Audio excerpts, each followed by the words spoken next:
Okay, so here we go. Well, Grandpa Stan, or Stanley Taluki, he was actually born here in Jackson, Michigan, but his family, so Grandpa Stan's dad, who was named Walenti, actually was born in Poland and had migrated over here in the early 1900s. So, to give you a frame of reference, I'm not sure exactly what year it was, but like Teddy Roosevelt would have been president. Another one of my favorite guys that I covered quite a bit in class. Anyway, they had come in through New York and Ellis Island. They end up, I guess the last name used to be a little bit longer. It was like there was a ski at the end of it, but coming through Ellis Island, they kind of Americanized the name and shortened it up a little bit to Taluki, which is what you'd be familiar with now. And they moved to Jackson, Michigan, which apparently a lot of the people from their town in Poland had moved and migrated to Jackson. And there was a pretty big Polish community kind of on the south side of Jackson back in that era. Eventually, though, my great grandpa moved to the family property that is still in the family today, which a lot of you have probably driven by it, whether you realize it or not. It's kind of by Ives Farm Market, and there was a Chaluki Farm Market there a few years ago. Well, that farmhouse was actually where my grandpa Stan was born. And, hearing stories about his childhood, like from before World War II, he always emphasized to me that they were very poor, like materially. They didn't have that much. They're poor immigrants coming in. Now, of course, my grandpa's not an immigrant. He was born here, but immigrant family, right? Materially, they didn't have much money at all. But my grandpa also always emphasized to me, he always felt loved. He had a very big family. I think it was nine brothers and sisters. So there was a lot of Talukis there. And maybe some of you know more Talukis around town. If they're in the Jackson area and have the last name Taluki, they're probably related to me somehow. Anyway, he said he always felt loved. And one thing that he also emphasized to me was they always had enough to eat. They always had food on the table because a lot of his early memories are from after the stock market crash of 1929 and on into the 1930s, kind of through his formative years where he really could recall a lot of it. And, that's the worst economic downturn in American history where people were literally starving to death. So that was one thing he always emphasized to me, that even though they were pretty poor, very modest family, very humble, he was born right in the old farmhouse. He didn't go get born or give birth in a hospital back in that era. He said, at least we always had food on the table. And part of that was living on a farm. And a lot of hard work came along with that. But they had food on the table and they could make ends meet and get by. Now, another story that's always stuck with me, and I remember him telling me this multiple times, that, I would, as a kid, get excited for Christmas. And I'd always spend Christmas with, of course, my parents and family. And I would always see both sides of the family, both sets of grandparents. And, the era I'm growing up, I'm looking forward to toys or video games and all kinds of cool little gadgets I'm going to get. And he would, it made an impression on me at a young age when I would talk to him about his experiences for Christmas back when he was a kid, because they didn't have money to buy any presents. I mean, you didn't even have, plastic toys and action figures. That stuff didn't really exist yet. And televisions, radios, that kind of stuff. Radios are even kind of new technology when he was growing up, and it caught on. And average American families had it, but they didn't have even one of those in their house. Certainly no video games or television or things like that. And he said that what he would get excited for Christmas time was he would get fruit in a stocking. So think about that. I know we have a whole spectrum and wealthier families and families that do struggle more, around our community and state and nation today. But even a lot of the poorest kids that live below the poverty line today, most of them can expect a little bit more than a banana or an orange for Christmas time. So just trying to put that in perspective for what it was like growing up. I mean, he literally would get excited about getting some fruit, some food that he wouldn't normally get to eat, and mixing it up. And that was what he got for Christmas. Now, he went to a one-room schoolhouse. I believe he went up to about a sixth or seventh grade education, and also would be working on the farm quite a bit, helping out, helping to support the family. And he did not go all the way through and complete like a high school degree. That wasn't, a lot of people did by this era, but a lot of Americans also did not. It was pretty normal for most most kids to go through and get at least a grammar school or elementary school education where they would learn reading, writing, arithmetic, and all that. But then a lot of times it's very common once you got to about your teenage years or so, you might leave school and go and do things to help support the family. And that was the case with Grandpa Stan. Now he started actually building a house and was going to build right on the family property. The house still stands there today. My grandparents lived in that house for their whole lives. He had started building that house. He met my grandma Helen, which let me skip on through to the next slide here. Oops, I think I went too far. Here we go. Grandma Helen, here's the family picture is a little bit blurry there. Anyway, he met my Grandma Helen, who is also an amazing, wonderful person that deserves her own lecture on her as well. But anyway, they got married. They had a child, which was my Aunt Mary, who is an awesome person as well that I'm still very close to this day. And they had started building their house on the family property, had dug the basement out, and he actually did this all himself. And was out there with a wheelbarrow and a shovel. And I think they were using the family mule to go scoop loads of dirt out. And by the time he had the basement foundations all set and kind of the ground floor, that was when the Pearl Harbor attack happened. And that was one of those like epic moments in American history where most people that were old enough when that happened, they could recall exactly where they were and what they were doing when they heard of that attack because you knew life was going to change. Anyway, America is now in this massive conflict that's already been going on for a few years, but now we're involved in it, and our young boys are going to be going overseas to fight too. Well, Grandpa ended up getting drafted shortly after that. The house was not finished. So he had to say goodbye to his young bride and his baby girl Aunt Mary, and he was going off to boot camp in Texas to get trained and then going to get deployed over to Europe. He was in one of the earlier waves of soldiers that was getting put into the military and going through boot camp. So remember, like I had said back in some of my previous lectures, initially Germany was seen as the bigger threat. So early on in the war, 90% of our manpower and resources was going over to the European theater. So really both of my grandpas got caught up in that, and they were getting sent over to fight the Nazis first, as we thought they were the more pressing threat in the war. He went to boot camp in Texas. I remember my grandma told me stories about she actually had made a trip down there to visit him after he was going through his weeks of training and all that and running and calisthenics, and she had remarked about how he had lost quite a bit of weight. He wasn't eating a lot, and then on all that military training, he had his belt down to the last notch in it. And she actually took him out to dinner one night before he was going to get deployed. And they were kind of embarrassed by it, but he ordered 2 dinners back to back because he was so darn hungry from all of the training and cows and probably the crappy military food that he had been eating that wasn't nearly as appetizing. So once he gets, let me skip on to the next slide again here.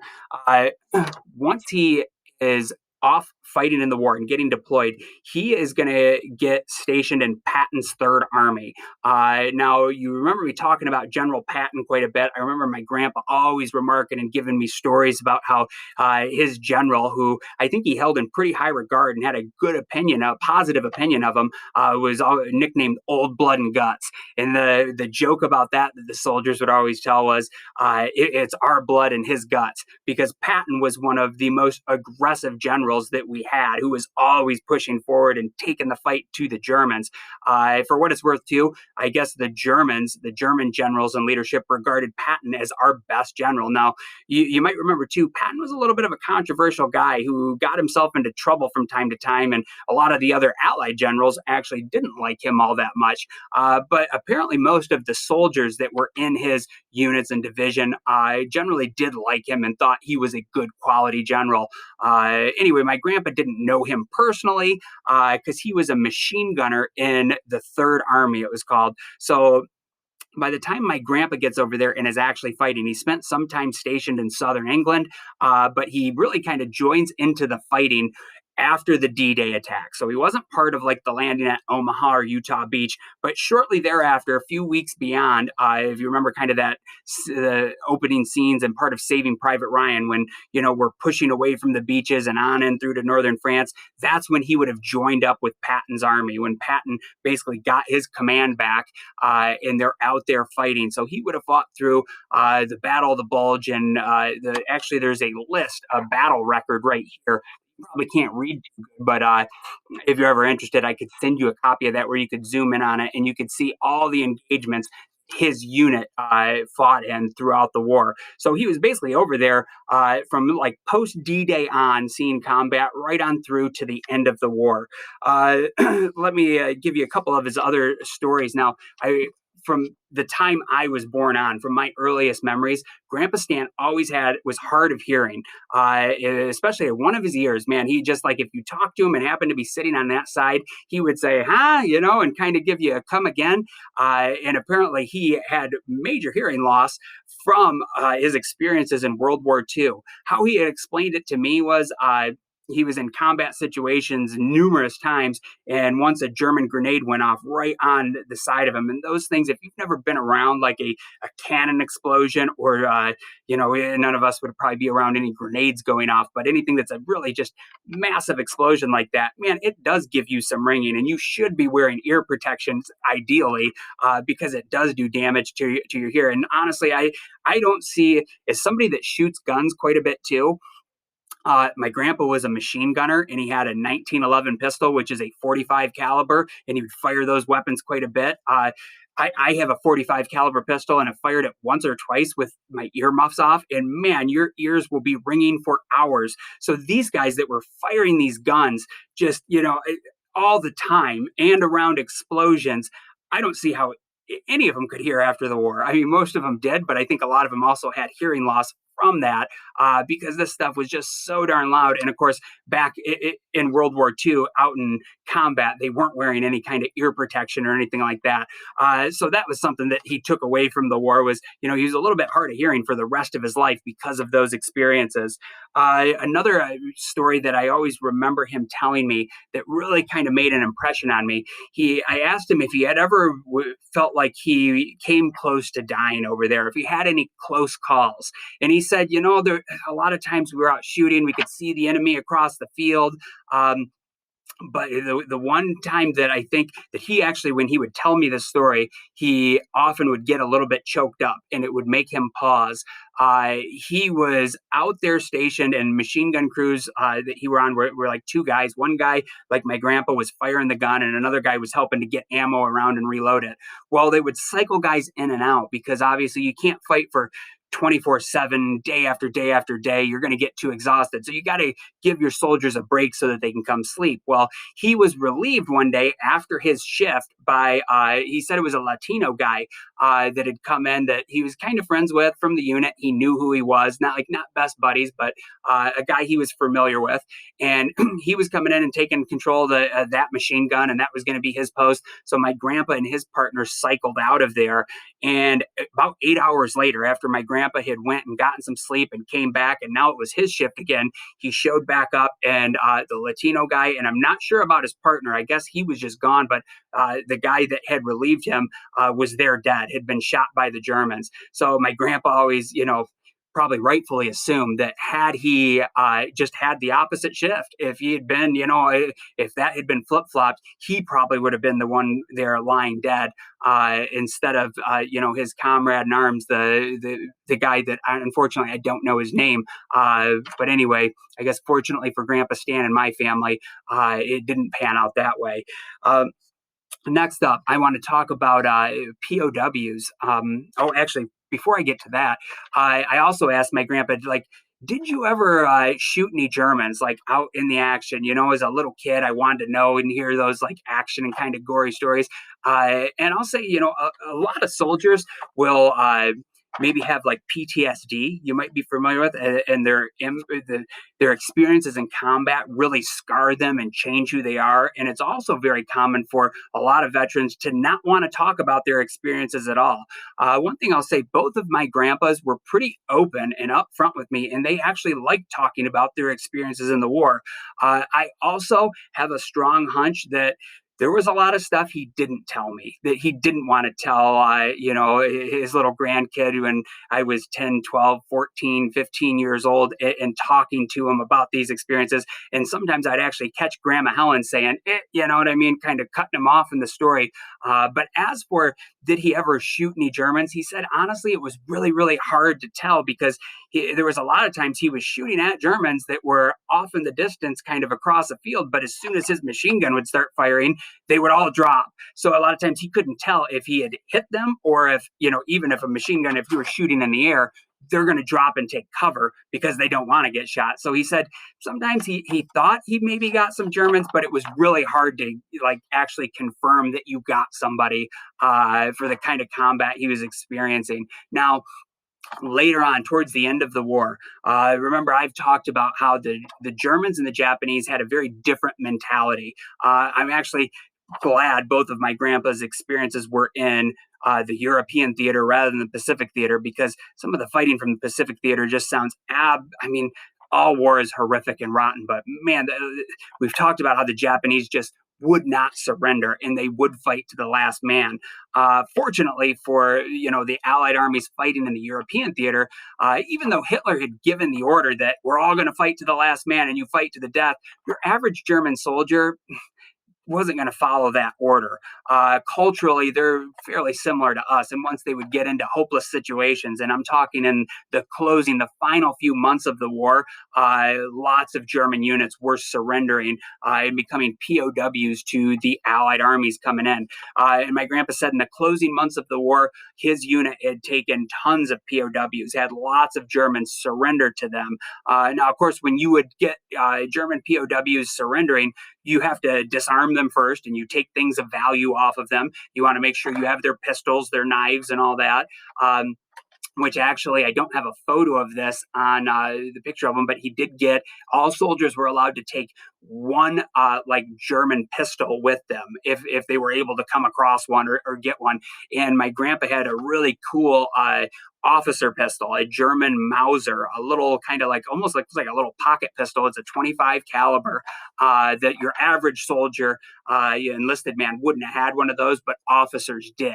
And my grandpa had one of those, and it's in like perfect condition. And we actually have it in a family safe today. And that's something that's a family heirloom that we'll hold on to forever. We don't plan on selling it or anything because it goes back to grandpa's war experiences. Anyway, he said the German soldiers would surrender, and he remembered you were supposed to take watches and wallets and all of that kind of material off of them too. And my grandpa had a soft heart, and he was a really kind guy. And he remembered one time taking a watch off of a German that was surrendering. And when he took the watch from him, the German guy was like teared up and said, "No, mein Frau," like was trying to say, "Mein Frau, it was my wife gave me this." And the policy was the policy, so he took it anyway. But he said that was one of his regrets from the war, that guy didn't seem like some hard Nazi. He seemed like an average German soldier in the Wehrmacht, and he always kind of regretted taking that watch from that particular soldier. But that was the army policy at the time. Now, another story that always stuck with me. This was one that I think he snuck past Grandma Helen that I'm sure she would not have approved me hearing of. But apparently, and this is not something that was standard like army policy that was being advertised, but there was kind of the attitude that, hey, average German soldiers, just the guys in the Wehrmacht, the normal German GIs, those guys will accept their surrender from. We're going to put them in POW camps, and they can eventually be kind of rehabilitated and return to normal life after the war. But then there were also the very hardcore Nazis, the SS, the Schutzstaffel that we've talked a little bit about. Those were the guys that would run units like the Einsatzgruppen and that were out murdering the Jews, the mobile killing squads, okay? Well, there were SS soldiers, the guys from SS units that would be stationed in regular regular army units too, and those were the guys that were the diehard Nazis, that were the true believers. And it was kind of assumed, and I think this is probably correct, that those guys, there was no rehabilitating them. They were the true believers, and they were there to try to make sure that the rest of those German soldiers did put up a good fight and didn't surrender.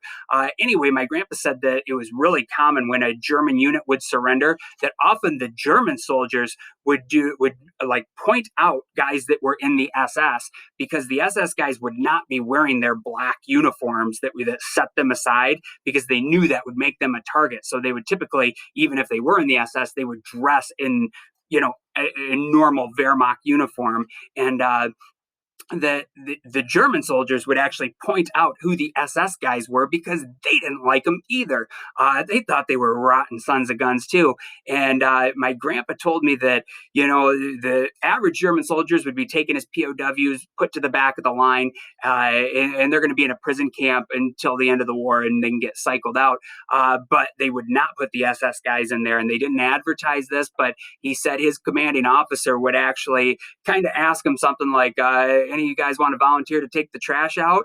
And that was code or slang for, we were going to take these SS guys out back and basically just execute them and shoot them. And I asked my grandpa, I was like, well, did you ever do that? And he said, no, I didn't really want to be an executioner. And I think I do believe him in that. Like, I just kind of, reading his body language and knowing who he was as a person, I don't think that's something that would have been up his alley. But he also said, made the comment to me, that there was never any shortage of guys that were willing to do that.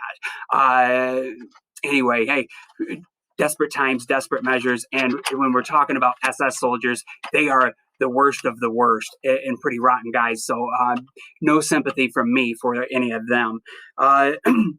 That goes through a lot of my grandpa's war stories. One that was always heartbreaking to me personally, and this might not seem like a very big deal at all, but I'm a history guy, and I also like guns. I've talked to you guys about that a little bit, that, I go out shooting. That's one of my big hobbies. Anyway, one of the pistols that is my main one that I will carry when I do carry is a 1911. Now, mine's in 1911, for me to explain a little bit, is it was the standard, it's a model of pistol that originally was made by Colt, and that was the standard American sidearm for the U.S. military from World War I through to the Vietnam War. Okay, so a very iconic American pistol. I would imagine if I threw a picture of one up, most of you would say like, "Oh yeah, I've seen that." It was what Major Whittlesey was carrying in the Lost Battalion movie, or it was what Sergeant Horvath had when we watched some scenes from Saving Private Ryan. Okay. Anyway, my grandpa had one of those. He carried it on him as a machine gunner. He would also have a pistol with him, and he carried that through the whole war.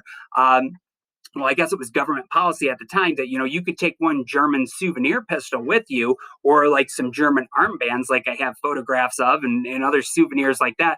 But anything that was U.S. military property, that had to be turned in at the end of the war. Now, granted, there were millions and millions of these pistols, and it was very hard for the military to keep track of them. Well, they were told to turn all that stuff in, and this is after the war when they're on the boat ride home. Well, my grandpa said he kept that pistol on him. He didn't go turn it in.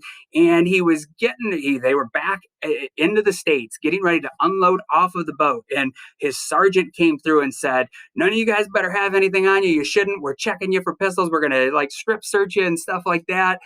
Something to that effect. And it scared my grandpa. And, he was so excited and ready to get back home and get out of the uniform and back to normal life and see his family, that he didn't want any hassles like that. So I guess he kind of ditched the pistol and just threw it in the latrine bathroom area. And then he got off the boat. And then he said, the sergeant, the officers, they never searched him. He would have been able to walk right through with it out in his belt. Now, maybe Grandpa shouldn't have done that and should have just turned it in when he should have. But man, I've always wished, like, Grandpa, why did you do that? Why didn't you smuggle it out of there? Because what a cool little piece of history, and specifically something that my grandpa would have used through the war. I really wish that pistol was still in the family. Man, if you could find the exact one, I would be willing to spend money to get it. But I'm sure it's long gone and lost to history at this point.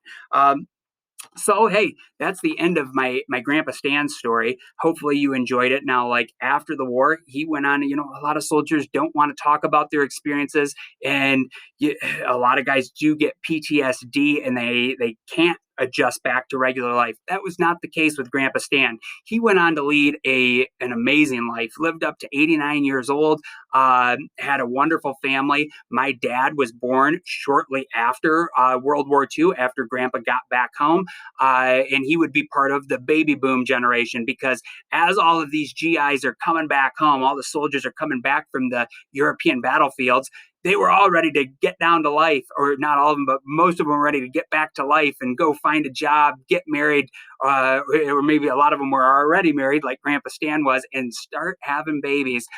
So, yeah, my dad, Bob Taluki, was part of that baby boom, early baby boom generation. And there you have it. That kind of sums up not everything that my grandpa Stan experienced, obviously, in World War II, but a lot of his experiences. And right here, let me shrink my face down a little bit for you. Here is a photo. One thing as I was looking through, and there are dozens and dozens, maybe even up 100 or more photos my grandpa had from his experiences in World War II, which most of them are not on here.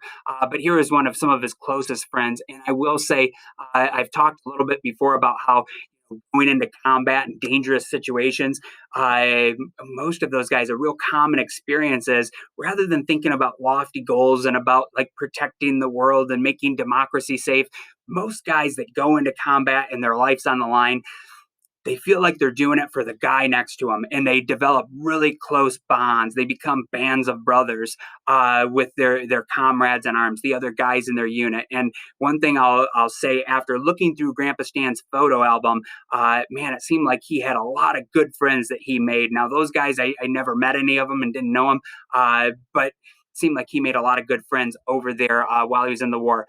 This one right here, this good looking guy, that's Grandpa Stan and two of his other best buddies uh, from the Warriors. Okay, let's move on to Papa Houston